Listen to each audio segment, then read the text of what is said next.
Quando a gente pega um paciente com artrite reumatoide, é importante a gente procurar avaliar se esse paciente tem determinados fatores de mau prognóstico, porque estes pacientes vão ter que ser submetidos a um tratamento, perdão, um tratamento mais agressivo e monitorado bem de perto, né? Como eu falei, se a gente consegue controlar bem um paciente numa fase inicial de doença, a gente vai ter mais chance de que esse paciente evolua melhor. Então, quais são os fatores prognósticos de pior evolução da artrite reumatoide? Se, no momento da sua avaliação, ele chegar para você com acometimento já de mais de 20 articulações ao todo, entre grandes e pequenas. Se ele tiver uma elevação persistente de provas de fase ativa, mesmo que você trate esse paciente, ele permanece com VHS ou PCR elevados. Início da doença em idade precoce. Então, quanto mais cedo o início da doença, maior a chance, claro, ao longo do tempo, desse paciente ter mais lesão. Um dos mais importantes, altos títulos de fator reumatoide e de anti-CCP. Isso eu já tinha comentado com vocês. Presença de nódulos reumatoides ou manifestações extra-articulares. Então, você pega um paciente que já tem nódulo reumatoide, tem uma vasculite reumatoide, tem um nódulo pulmonar, tem, enfim, manifestações extra-articulares em geral estão associadas a uma doença mais grave, como nós já vimos. E se esse paciente consegue apresentar erosões precoces no raio-x de mãos, né? Quer dizer, num exame normal, às vezes com menos de um ano de doença, você já vê erosão ali no raio-x. Isso também é um fator prognóstico de uma doença de evolução mais galopante. Então, com base nisso, vamos falar um pouquinho do tratamento da artrite reumatoide, né? Que hoje em dia está ficando cada vez mais complexo, né? Eu diria que das doenças reumatológicas, sem dúvida nenhuma, é a que mais tem apresentado novidades de tratamento nos últimos 15 anos de evolução aí. Então, do ano 2000 para cá, a gente tem tido constantemente novidades no tratamento. Então, quais as principais metas do nosso tratamento? Né? Em primeiro lugar, a preservação articular. Né? Ou seja, a meta do tratamento deve ser modificar a evolução natural da doença para que a gente não tenha aquelas deformidades cronicamente num paciente. Claro que o controle de atividade inflamatória é importante, visando essa preservação articular, e o alívio sintomático. O paciente vai se sentir melhor, menos dor e tudo mais. Quais são as armas terapêuticas que nós dispomos atualmente para o tratamento? Anti-inflamatórios não hormonais. Né? A gente usa anti-inflamatórios não hormonais com frequência no tratamento do paciente com artrite reumatoide. Só que é importante a gente lembrar que eles têm um efeito exclusivamente sintomático. Ou seja, eles não mudam a evolução da doença e jamais devem ser usados isoladamente. Tá? Corticoides sistêmicos orais podem ser usados? Sim, e nós usamos com frequência, né? Muitas vezes existe um conceito aí que corticoide não se usa em artrite reumatoide. Não, isso é bobagem, a gente usa. É claro que em doses muito menores do que a gente usa, por exemplo, no lúpus, né? Que a gente chega a usar 1 mg por quilo. Geralmente a gente dá em baixas doses de prednisona até 10 ou 15 miligramas por dia, né? E alguns estudos, inclusive, já demonstraram que a gente pode ter redução da progressão da lesão articular também com corticoide. Claro que não é uma droga que deve ser usada isoladamente, mas ela também parece ter uma participação nisso, né? A gente pode usar corticoides orais ou mesmo intramusculares de depósito. Então, às vezes, quando você identifica um paciente com alta atividade de doença e você vai começar um tratamento, você pode fazer 1 ou 2 doses de corticoide de depósito intramuscular para servir de ponte de tratamento. Até as drogas orais que você está introduzindo começarem a fazer efeito, aquele paciente pelo menos dá uma segurada, uma aliviada nos seus sintomas. Mas lembrar que corticoides sistêmicos são sim e frequentemente usados no tratamento da artrite reumatoide, porém em doses relativamente baixas, 10 a 15 por dia no máximo. A não ser que o paciente tenha alguma manifestação extra-articular grave. Então, por exemplo, o paciente faz uma vasculite reumatoide, tem uma síndrome de Felt, alguma coisa, um acometimento pulmonar importante, você vai dar corticoide em dose mais alta. Mas aí pensando no acometimento visceral, não no acometimento articular, certo? A base do tratamento da artrite reumatoide estão aqui nos que nós chamamos de drogas modificadoras do curso de doenças, que em português são as DMCDs, né? Ou em inglês, as DMARDs, né? Disease Modifying Anti-Rheumatic Drugs, né? Quer dizer, drogas antirreumáticas modificadoras de doença, né? É um conjunto de medicações, né, que todos os pacientes com artrite reumatoide devem usar, alguma delas, porque são as drogas que, de fato, modificam o curso da doença. E quanto mais precocemente a gente conseguir fazer o diagnóstico, introduzir esse tratamento, como eu já frisei, melhor para o paciente. Então, se propõe, perdão, que essa introdução do tratamento modificador de doença, idealmente, deva ocorrer nos primeiros 3 a 6 meses de evolução. É claro que nem sempre isso é possível. Às vezes a doença tem um início mais protraído, uma coisa mais subterrânea ali, mas, em geral, se a gente conseguir introduzir um tratamento modificador em 3 a 6 meses do início dos sintomas, é excelente. Lembrar que essas drogas modificadoras de ação têm pelo menos 4 a 8 semanas de tempo para começarem a ter uma eficácia mais efetiva, né? Quais são elas? Né? A principal droga modificadora de doença para o tratamento inicial da artrite reumatoide é o metotrexate, né? Ou seja, este é a droga considerada padrão ouro para o início do tratamento do paciente com artrite reumatoide. Temos algumas outras. A cloroquina também pode ser usada, o leflunomide é uma outra droga que também pode ser usada, a sulfasalazina também pode ser usada, e os agentes biológicos, que eu vou entrar daqui a pouquinho nesse mérito, né? Existem outras também que já foram mais usadas. Atualmente, elas estão caindo mais em desuso, embora em alguns casos a gente possa usar. Por exemplo, a ciclosporina, né? Uma droga que já foi bastante usada como um agente imunossupressor, mas que hoje raramente a gente usa. Às vezes a gente usa naqueles pacientes com hepatite C ou hepatite B crônica, já que a ciclosporina tem pouca toxicidade hepática, ela pode entrar nesse rol. A azatioprina raramente é usada. Os sais de ouro praticamente caíram em desuso. Eles foram muito usados aí até a década de 60, 70. Hoje em dia não mais. E a depenicilamina, a mesma coisa. Mas só coloquei eles aqui para lembrá-los que eles existem. Tá? Então, quais são as doses usuais dessas drogas, né? Do metotrexate, as doses habituais são de 7,5 a 25 miligramas por semana, né? Geralmente a gente começa com uma dose um pouco mais baixa, aí por volta de 10 a 12,5 miligramas uma vez por semana, e mensalmente a gente vai escalonando essa dose até chegar numa dose de 20 a 25 miligramas por semana, conforme a tolerância e a toxicidade do tratamento, né? Lembrando que o metotrexate é uma medicação que tem potencial hepatotóxico e mielotóxico também, né? Hematológico. A cloroquina é uma droga também que a gente pode usar. Dificilmente a gente usa ela isoladamente no tratamento, né? A gente pode usar a cloroquina ou a hidroxicloroquina em casos mais leves, de baixo potencial erosivo, né? Com poucas articulações acometidas, geralmente em doenças com fator reumatoide e CCP negativos, enfim, em doenças mais brandas. Mas muitas vezes ela é usada em associação ao metotrexate. Tem muitos experts que gostam de usar essas drogas em associação e dá para fazer isso com tranquilidade.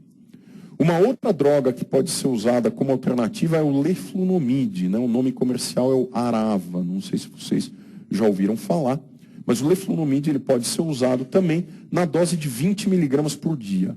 Muitas vezes se faz um ataque de 100 miligramas por dia durante 3 dias para chegar num nível sérico mais alto rapidamente e depois mantém com 20 miligramas por dia. E a sulfasalazina, que é um agente imunomodulador também, anti-inflamatório, com as doses de 1,5 a 3 gramas por dia. Muitas vezes a gente acaba usando a sulfasalazina em pacientes que por algum motivo têm contraindicação à introdução do metotrexate. Então, por exemplo, paciente que tem uma artrite reumatoide grave, com uma hepatopatia importante, embora a sulfasalazina também possa ter uma hepatotoxicidade razoável, ou aquele paciente que tem uma artrite reumatoide grave e tem uma infecção crônica em tratamento, uma osteomielite crônica, por exemplo, a sulfasalazina pode ser uma opção. Mas sempre que possível, lembrar que a droga ouro de introdução, é o metotrexate. E aí nós chegamos nos chamados agentes imunobiológicos. Né? Por que eles têm esse nome, né? Agentes imunobiológicos? Imuno porque eles vão atuar, né, na cascata de citocinas imunologicamente ativas, né, no processo inflamatório da artrite reumatoide. E biológicos porque eles são produzidos dentro de células de seres vivos.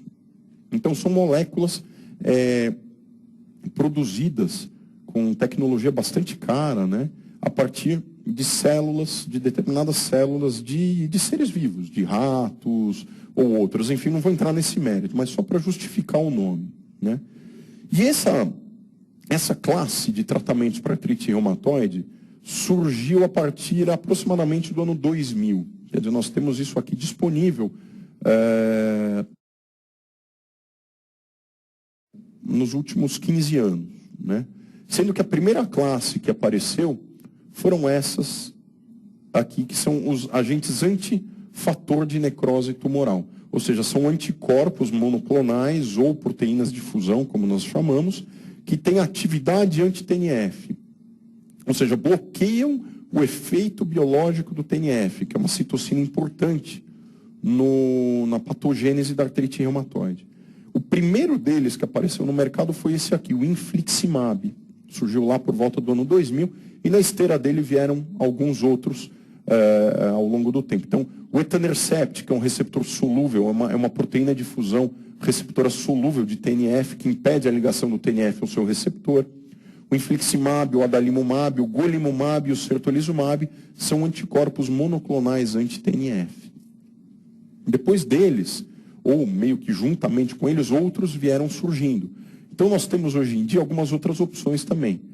Por exemplo, os moduladores da coestimulação de células T. Eu não vou entrar em detalhes do mecanismo de ação de cada uma dessas drogas, porque acho que nem vem ao caso. Mas só para dar uma ideia para vocês. Quando a gente tem a produção do estímulo da artrite reumatoide, existe, como vocês devem se lembrar, uma interação da célula apresentadora de antígeno com o linfócito T, através do MHC, do receptor de célula T e tal. Mas tem algumas outras moléculas que, juntamente com essas, participam da interação entre a célula apresentadora de antígeno e o linfócito T. E o abatacept, que é essa proteína, ela é uma imunoglobulina, uma proteína de fusão, que bloqueia justamente uma dessas outras moléculas que participam da coestimulação dos linfócitos T. Existem hoje em dia também o bloqueador, né, do receptor de interleucina 6, que é o tocilizumab. É um anticorpo monoclonal que bloqueia o receptor de interleucina 6 ao efeito dessa citocina. E temos também o rituximab, que eu já mencionei na aula de lúpus, que é um agente depletor de linfócitos B. Ele tem uma atividade anti-CD20, que é um receptor de superfície de linfócito B. E o uso do rituximab acaba reduzindo a população de linfócitos B e, por conta disso, tem um efeito interessante também no controle da artrite reumatoide. Lembrar que o uso de agentes biológicos, particularmente os anti-TNF, podem estar associados a um aumento do risco de infecções, particularmente a tuberculose. Lembrar que o TNF é uma citocina que participa ativamente da organização do granuloma, né, da tuberculose. Então, sempre que a gente vai iniciar um tratamento anti-TNF, principalmente, a gente tem que fazer um raio-x de tórax e um PPD antes de iniciar o uso. E se o paciente for reativo, né, tiver um PPD maior que 5 milímetros, ou um raio-x de tórax que sugira eventualmente uma exposição prévia a TB, a gente tem que fazer uma quimioprofilaxia antes de iniciar o tratamento. A gente começa a dar isoniazida para esses pacientes, geralmente 300 miligramas por dia, um mês antes de iniciar. E mantém durante 6 meses esse tratamento com isoniazida. Aqui, no finzinho, eu coloquei para vocês, para a gente conseguir entender um pouco melhor como é que é feita, né, a cascata de tratamento da artrite reumatoide. Porque eu apresentei para vocês um monte de opções terapêuticas, né? E aí, como é que a gente faz uso delas, né? Então, este aqui é um fluxograma que está no Consenso Brasileiro para o Tratamento de Artrite Reumatoide, que foi editado em 2012. Né? O que eles recomendam como tratamento de primeira linha? Quer dizer, uma vez feito o diagnóstico, né, da artrite reumatoide, né, em primeira linha, o que a gente faz? Uma monoterapia. Geralmente eles recomendam você dar monoterapia, preferencialmente com metotrexate, né, juntamente com prednisona, até 15 mg por dia, ou equivalente pelo menor tempo possível. Mas frequentemente a gente entra com prednisona junto com a monoterapia. E, sempre que possível, metotrexate. Vai escalonando a dose, como eu falei, chega numa dose boa, efetiva, aí de 20, 25 miligramas, e vamos ver. Teve falha depois de 3 meses de um tratamento otimizado, né? Aí a gente precisa ver, houve o quê? Intolerância ou resposta parcial? Se houve uma resposta parcial ao metotrexate, a gente pode combinar uma segunda droga oral, como a cloroquina, a sulfasalazina, ou mesmo o leflunomide, pode eventualmente também ser combinado, ou trocar o metotrexate por alguma outra. É claro que se o paciente não tolerar a droga, tiver muito efeito colateral gastrointestinal, vômitos, aftose oral, você vai trocar também por alguma daquelas outras drogas sintéticas orais, né? Quando ela fala em DMCD sintéticas, né, fala-se em cloroquina, sulfasalazina ou leflunomide, certo? Então, isso é um tratamento de primeira linha. Se depois dessa combinação ou troca de drogas orais, depois de 3 meses, aí a gente passa para o tratamento de segunda linha, né? Aí nós entramos nos chamados imunobiológicos, né? Ou seja, os agentes imunobiológicos, eles entram depois que você teve falha às drogas orais, há pelo menos 2 esquemas, né? Ou em combinação ou em substituição. Sendo que uma dessas drogas tem que ter sido usada obrigatoriamente metotrexate, né? Então, depois desta falha, a gente está autorizado a entrar com uma droga modificadora de doença biológica.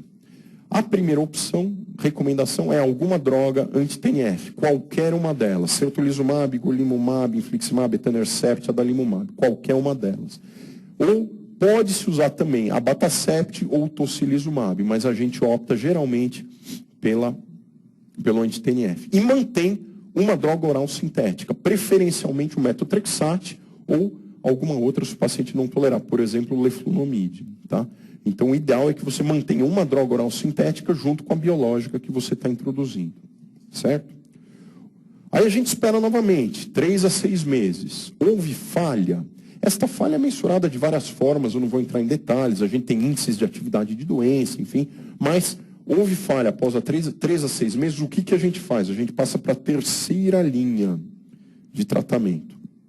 Quer dizer, houve falha ou intolerância a esta primeira droga biológica que você deu, você vai procurar manter a droga sintética oral, preferencialmente o metotrexate, e vai mudar o biológico que você está usando. Ou você vai mudar por um outro anti-TNF, ou por alguma outra daquelas que eu tinha mencionado, ou abatacept, ou o rituximab, ou o tocilizumab.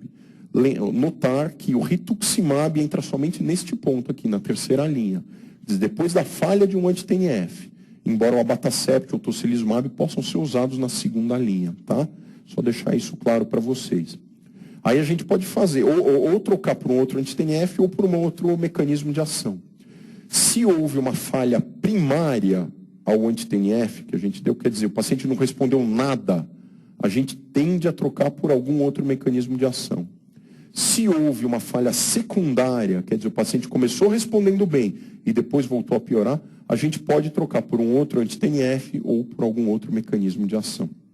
E aí vai, né? Quer dizer, se houver nova falha depois de 3 a 6 meses, você vai tentando trocar os agentes imunobiológicos que você está fazendo, no sentido de encontrar o melhor esquema possível para aquele paciente. Lembrar que os agentes imunobiológicos não podem ser associados entre si, tá? Então, você não pode dar um anti-TNF com abatacept, por exemplo, um anti-TNF com tocilizumab, ou rituximab com abatacept, não pode, porque o risco de infecção passa a ser muito elevado. Então, a associação de imunobiológicos, não existe nenhum ainda que possa ser feita, tá bom?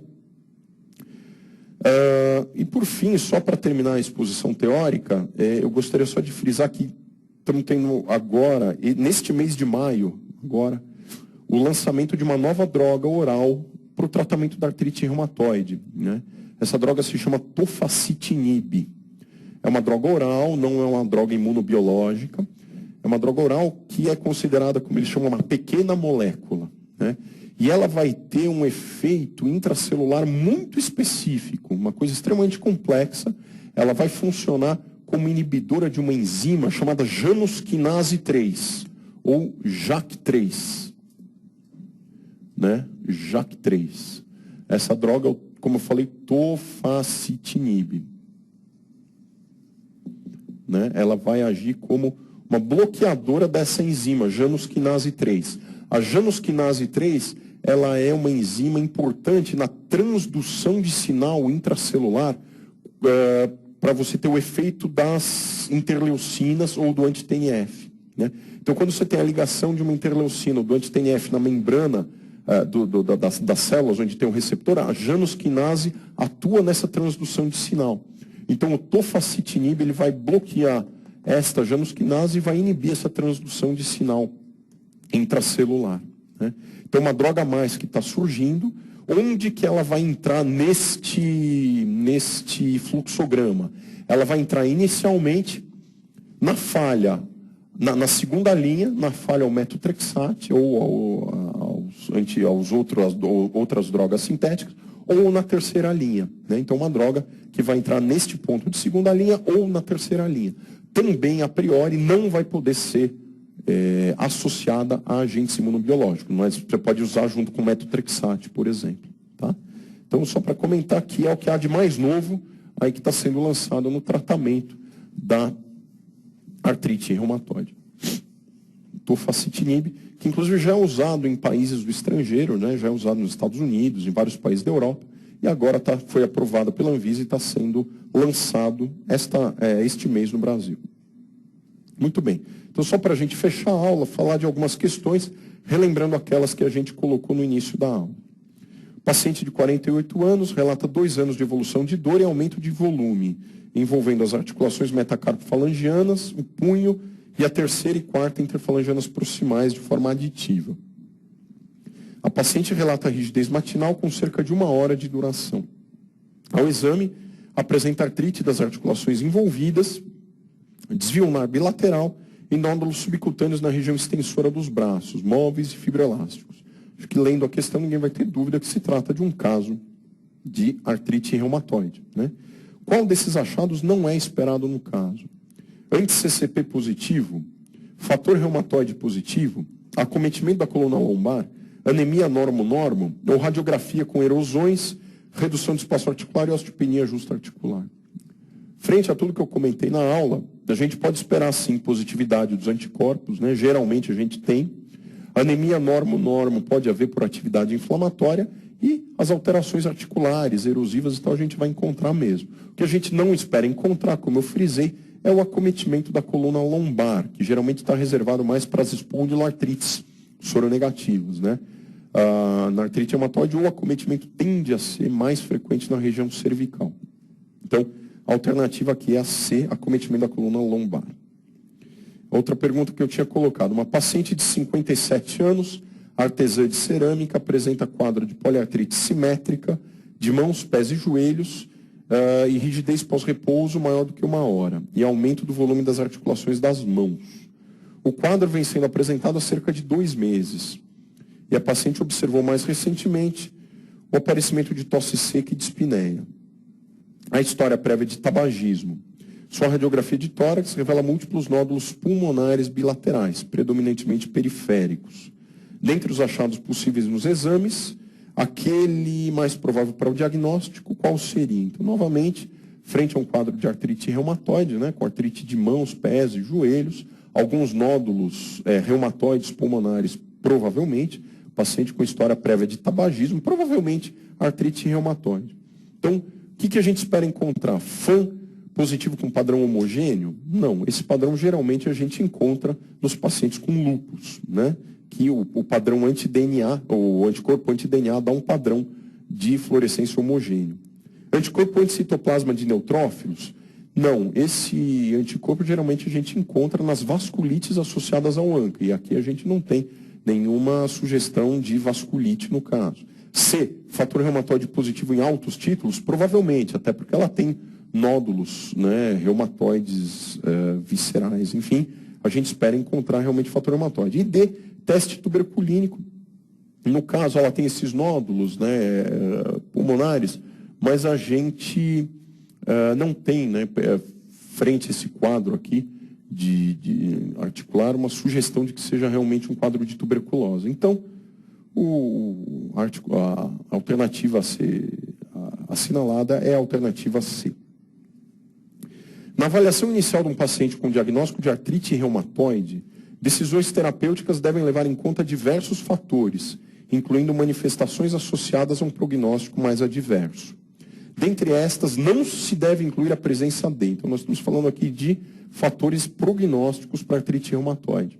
A, fator reumatoide. B, nódulos subcutâneos. C, elevada citometria do líquido sinovial. Ou D, anticorpo antipeptídeo citrulinado cíclico. Se vocês lembrarem dos fatores prognósticos, fator reumatoide, a presença de quadros extraarticulares como nódulos subcutâneos e anticorpo anti-CCP positivo são todos fatores prognósticos, mas não há nenhuma relação da citometria do líquido sinovial com a gravidade do caso. Então, a alternativa C é a que está, é que não se deve incluir. Uma mulher portadora de artrite reumatoide, látex positivo, né, fator reumatoide positivo, apresenta febre, esplenomegalia, neutropenia, trombocitopenia e linfadenomegalia, com ferritina de 110. O diagnóstico da paciente nesse momento é D. Endocardite bacteriana, síndrome antifosfolípide, síndrome de Felt, artrite séptica instalada em grande articulação previamente doente ou doença de Still. É uma questão para a gente lembrar daqueles acometimentos extraarticulares possíveis na artrite reumatoide. Se vocês lembrarem que o paciente que tem esplenomegalia e neutropenia tem um quadro hematológico chamado síndrome de Felt, né, que pode eventualmente cursar com plaqueta baixa, linfadenomegalia, um quadro inflamatório mais leve, né? Então, a alternativa a ser assinalada aqui é a alternativa C, síndrome de Felt, só para alertar vocês de que esses acometimentos extraarticulares costumam também ser cobrados. E a última questão. Um paciente de 28 anos comparece com poliartrite, acometendo metacarpofalangianas, interfalangianas proximais, punhos e cotovelos há 3 meses. Refere ainda a rigidez matinal durando aproximadamente 50 minutos. Tem um hemograma normal, anti-CCP positivo e VHS de 70. Com base nos dados do enunciado, qual o melhor tratamento inicial? Né? Então, aqui um quadro de artrite reumatoide, né? Um paciente jovem com anti-CCP positivo, VHS elevado. Então, eles perguntam qual o tratamento inicial mais adequado. A, prednisona e infliximab. Como nós vimos, prednisona pode entrar, mas não o infliximab. O anti-TNF não vai entrar numa primeira linha de tratamento. B, celecoxib e leflunomide é uma alternativa até possível. Você até pode dar anti-inflamatório não hormonal e o leflunomide como uma droga inicial de primeira linha, mas não é o padrão ouro, né? A gente tenta sempre dar um metotrexate, como eu falei para vocês, né? Que é a alternativa C, prednisona mais metotrexate, que é uma alternativa bem cabível também, né? Dá prednisona em dose baixa, 10 a 15 miligramas, e metotrexate numa dose progressivamente escalonada. D, celecoxib e infliximab. O celecoxib é um anti-inflamatório COX-2, como vocês devem lembrar, né? Pode até ser dado, mas o infliximab como anti-TNF não, neste momento. E leflunomide mais metotrexate também não vai ser o que a gente vai usar num primeiro momento. Essa associação de drogas, né, modificadoras de doença, a gente só usa na falha a monoterapia inicial. Então, a melhor alternativa para o tratamento inicial, de fato, é a alternativa C, prednisona e metotrexate, né? Lembrando que ele deve ser preferencialmente usado como monoterapia associado ou não a corticoide no momento inicial.